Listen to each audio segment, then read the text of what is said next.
తెలంగాణ మాజీ ముఖ్యమంత్రి కేసీఆర్ ను ఏపీ సీఎం జగన్ పరామర్శించారు.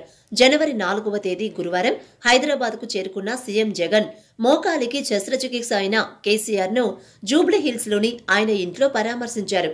ఈ సందర్భంగా కేసీఆర్ ఆరోగ్య పరిస్థితిని జగన్ అడిగి తెలుసుకున్నారు. త్వరగా కోలుకుని మళ్లీ రాజకీయ జీవితంలోకి రావాలని, ప్రజల తరపున పోరాడాలని జగన్ కోరారు.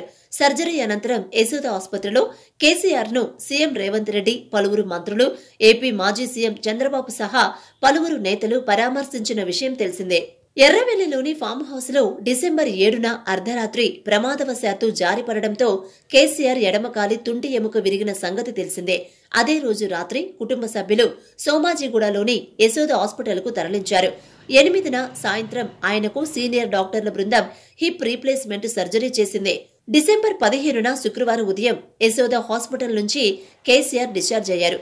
మెడికల్ ఫాలోఅప్, ఫిజియోథెరపీ కోసం తరచూ డాక్టర్ల బృందం వచ్చి వెళ్లేందుకు వీలుగా బంజారాహిల్స్, నందినగర్లోని తన ఇంట్లోనే ఉంటున్నారు.